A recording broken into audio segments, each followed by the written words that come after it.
En bon français, qu'est-ce K-E-S-S-E accent aigu, qu'est-ce que tu vas faire?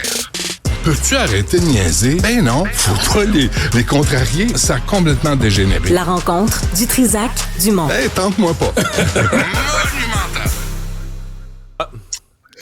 Bonjour, c'était intéressant. Hein, mais là, on n'aura pas le choix parce que le tribunal du travail a tranché. Mais toi, tu penses quoi de ça, armer les contrôleurs routiers? Ah ben, non, mais attends, là, cette semaine, on a annoncé le tramway de l'Est. Ça, on va annoncer ça, on va faire des points de presse. La sécurité des contrôleurs routiers. Mario, tu leur as parlé, je leur ai parlé, ça fait des années que ça traîne. Ouais. Mais moi, au départ, j'étais pas chaud. C'est des fonctionnaires. J'étais pas chaud à armer plus de monde. C'est juste que quand ils commencent à te dire, OK, mais c'est parce que ce qu'on appelle un camionneur, là, c'est pas tout le bon camionneur qui transporte des gens dessus, tu comprends? Il y a des bandits la drogue, qui transportent des armes. C'est ça. Ben oui, tu sais, mais moi, ce que je viens d'apprendre, puis là, ça va te rassurer, rassurer tout le monde qui nous regarde, qui nous écoute. La SAQ est en négociation avec Six Flags, va envoyer contrôleurs routiers à la ronde pour pratiquer dans les kiosques de tir. Parce qu'on le sait que la SAQ... Non, mettez pas ça dans les mains de la SAQ. C'est une gang d'incapables. Non. Enlevez-le. Si vous voulez régler la question plus sacrant, enlevez ça, parce que la SAQ est pas capable de mettre deux pieds l'un devant l'autre. On l'a vu avec sa clique, c'est pas de leur faute. De la faute à personne. Juste Éric Kerr qui a servi de bouc émissaire, il a perdu sa job, il a été remplacé, mais il reste dans les bonnes grâces du premier ministre. Incompréhensible. La SAQ, là, faut plus leur donner rien. Imprimer des permis de conduire, imprimer des plaques d'immatriculation, that's it. C'est tout. Le reste, quand ça devient sérieux, quand la vie des gens est en jeu, retirez-vous du dossier. On va donner ça à des adultes. Benoît, t'as l'impression d'avoir identifié les deux personnes qui influencent Donald Trump? Parce que oui. Bon, on regarde parce que c'est la question que tout le monde se pose, là, qui parle vraiment à Donald Trump, qui l'influence? Parce que son secrétaire au commerce, il a pas l'air, il dit des choses, mais des fois on a l'impression qu'il écoute Trump à la TV comme nous autres, là. Penses-tu que moi, j'arrive pour faire la chronique, là, tu sais, sans avoir vraiment réfléchi une bonne partie de la nuit? Tu réfléchis beaucoup, que je ça perds pas ça? Ça s'entend, ça se sent. On va dire, des fois, je réfléchis trop. Moi, je pense, d'abord, on le constate, c'est en première page, il y a Doug Ford, qui a tenu son bout, qui parle comme on doit parler à Donald Trump. Et d'ailleurs, les relations avec la présidente Sheinbaum du Mexique, là, Donald Trump, ça ressemble pas aux relations que M. Trump entretient avec M. Trudeau. Il dit jamais au contre elle, hein? Jamais. Jamais. Puis Mme Sheinbaum a dit respectueux, échange, excellent, on s'est entendu. C'est peut-être parce que dans la tête de Donald Trump, voici ce qu'il voit quand il se voit lui, puis quand il pense à Justin Trudeau. Je pense que c'est ça la différence. Justin Trudeau qui fait la grimace, pour ceux qui nous suivent à la radio, pendant la parade de la fierté gay, qui est bien correct, puis Donald Trump qui a le poing dans les airs après avoir été tiré dans l'oreille. Je pense que c'est ça la ensanglanté, il n'y a aucun respect pour Justin Trudeau, mais quand tu dis aucun, c'est zéro, là. Et quand on voit que Mme Sheinbaum dit, moi, je lui ai parlé, ça s'est bien passé, c'était civilisé, il y a des questions à se poser des deux côtés. Le Mexique était frappé par les mêmes tarifs, finalement, la même exemption, mais je suis d'accord avec toi que dans le ton, ça n'a rien à voir. Ouais. Alors, il y a M. Ford, et je pense que c'est M. Jones qui influence beaucoup Donald Trump, et surtout que Trump répète sans arrêt qu'il ne subit aucune influence de M. Jones. Parce que quand M. Jones... Tu complotiste Alex Jones, là? Non, je parle de Dow Jones. Ah, l'autre M. Jones. Oui.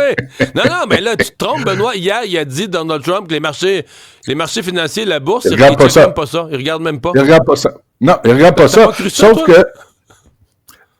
Tu sais, moi, je regarde ce qui arrive, là, tu sais, quand ça fluctue, puis c'est à la baisse, là, tout à coup, il lève le pied. Ouais, mais dans là, l'arrogance. Ça baisse beaucoup, là. Là, c'est à la baisse. Ça veut dire que c'est en bas de la journée qui a été élue. En bas, présentement, cette semaine, on est passé en bas du jour des élections. Ouais. Fait que là, alors que c'est supposé, selon lui, être la plus grande période économique depuis 1776, depuis la fondation du pays, c'est plus sûr là, que son discours correspond avec la réalité. Voilà, America is back. Tu sais, tout ça, c'était faux, là. Tout ça, c'est des mensonges. Mais je pense que c'est ça. Monsieur Ford, Monsieur Jones influence beaucoup Monsieur Trump. Et même s'il l'admet pas, il l'admet pas plus pour Doug Ford en passant, hein. Mais Doug Ford, question, Mario, question là-dessus. Où est François Legault? Beaucoup moins. Où est-ce qu'il se cache? Pourquoi il fait pas alliance avec M. Ford? Canada, là. C'est un ancien souverainiste, puis tout ça. Il peut pas devenir le capitaine. Tu sais, la position qu'a pris Doug Ford, il peut pas la prendre. En même temps, bon, l'hydroélectricité au Québec, c'est comme la prunelle de nos yeux. Mais est-ce qu'on aurait dû suivre Doug Ford dans celle-là? La question se pose. Non. Moi, je pose pas la question. Moi, je l'affirme. Toi, tu penses que oui? Je l'affirme. Je pense que oui. Tu sais, Doug Ford, là... Puis j'aimerais avoir la réponse à la question suivante. Sérieusement, on sait que Doug Ford affirme que il alimente 1,5 million de foyers au Michigan, à New York, dans l'État de New York, puis au Minnesota. Le Québec, c'est combien? Ah, c'est plus. Oui, mais c'est combien? Oui. Et c'est où? Non, mais c'est au Massachusetts, c'est dans la Nouvelle-Angleterre. Ouais, le New England. Associe les deux, Ontario puis le Québec, et s'il ferme, je le répète, s'il ferme le breaker, et là, M. Legault, il dit des platitudes. On se laissera pas intimider. On va se défendre. Je vais continuer à travailler. Il parle comme Justin Trudeau ces temps-ci. Il est où, François Legault? Y a-tu peur de se battre? Y a-tu peur de se battre pour le Québec, pour les Québécois, pour notre économie, pour se mesurer à Trump puis dire, hey, on sera pas ton valet, on sera pas ton clown de service? Non, il se cache. Et Ford, lui, a le courage de mettre le pied à terre parce que c'est dans sa culture. Souviens-toi de son frère. Son frère, c'était un gros malpropre, là. Il était filmé en train de fumer du crack. C'était deux bums, là, les frères Ford. Quand son frère n'a jamais été pris dans les mêmes affaires. Je pense qu'il a surtout essayé d'aider son frère dans les circonstances de l'époque. Là. Mais son frère qui a été maire aussi, qui était maire de Toronto. Mais c'était plus... c'était plus rare. Mais Benoît, dans l'état actuel, tu sais, mettons, on va avoir des élections probablement à fin avril. Mettons que c'était mettons, là, c'est des systèmes de partis politiques, mais mettons qu'on avait un système présidentiel, puis tu avais Pierre Poilievre, Mark Carney et Doug Ford. Ouais. C'est que dans l'état de l'opinion publique actuelle au Canada, Doug Ford ramasserait de l'appui, là. Et avec raison. On veut ça. On veut quelqu'un... Tu sais, on veut pas un matamor. Moi, je l'ai entendu, Doug Ford, à CNN, puis il a dit, à NBC... C'est excellent ce qu'il leur dit, là. Il est bon, là. Mais vraiment, vraiment. Il est fort. Puis il fait peur un peu. Ça fait mais il dit, je veux pas me battre. Ouais, il est solide. Il dit, je veux pas me battre. Les Américains, ça a toujours été nos amis. On a du respect. Tu sais, il est tempéré, mais il est non négociable. Il dit, c'est pas vrai que je vais retirer parce que lui retire, puis on va faire une danse à deux. C'est non. Je maintiens, moi, les tarifs tant que lui quand Trump dira pas, ça suffit, je vais arrêter de niaiser, je vais m'occuper de ce qui est important. Il est vraiment, là, Doug Ford a compté des points, puis t'as raison. S'il se présentait, il serait premier ministre du Canada demain matin. Pas Mark Carney, pas le banquier de service, puis pas Pierre Poilievre, le politicien de carrière. Ce serait Doug Ford, parce que les deux autres, là, on les entend pas. On devrait les entendre, on les entend pas. Benoît, tu t'inquiètes de voir des enseignants démissionner?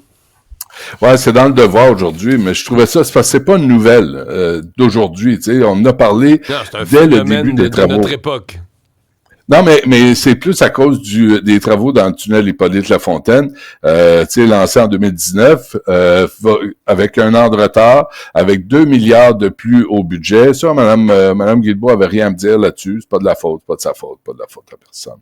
Mais les gens, là, on parle des enseignants qui se retirent des écoles de Montréal pour aller travailler en Montérégie parce que ils n'arrivent plus à, tu sais, il faut qu'ils travaillent. On l'avait dit avant, Benoît, là, si tu restes à la Rive-Sud, t'enseignais dans l'Est de Montréal, tu peux plus te rendre à la job.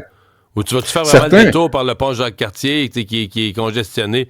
Fait que, mais posons-nous aussi la question pour les infirmières qui habitent sur la Rive-Sud, qui doivent travailler dans les hôpitaux à Montréal. Est-ce que c'est plus simple? Tu sais, on n'a rien à faire, là. On n'a rien à faire pour aider la situation.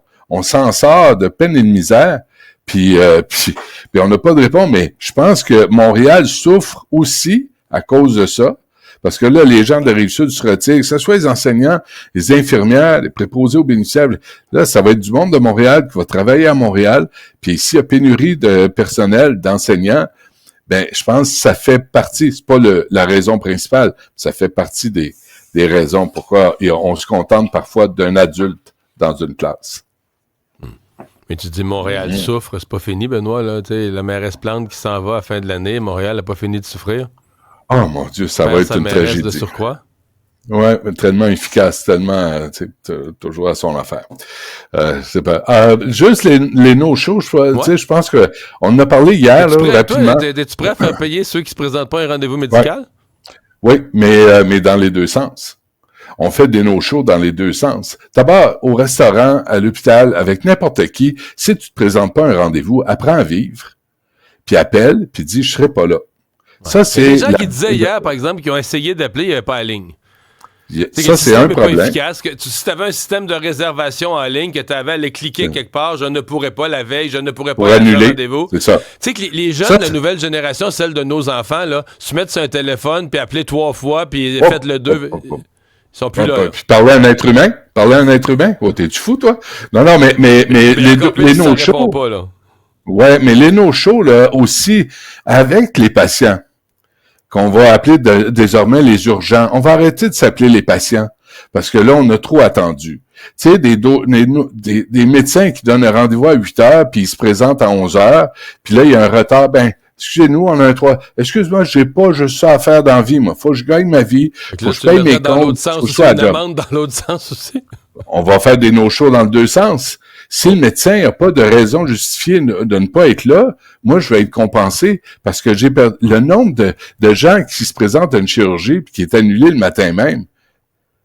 Moi, je suis d'accord, là. Remettons tout ça en question. Moi, je suis rendu ailleurs. Moi, je suis contre la grève. Moi, je pense qu'il doit y avoir un ticket modérateur. Un montant raisonnable, symbolique, qui dit un rendez-vous médical, ça vaut quelque chose. Puis si tu ne te présentes pas, tu perds ton montant d'argent. D'après moi, il y aurait déjà bien moins de no-show. Benoît, bonne fin de semaine. Salut!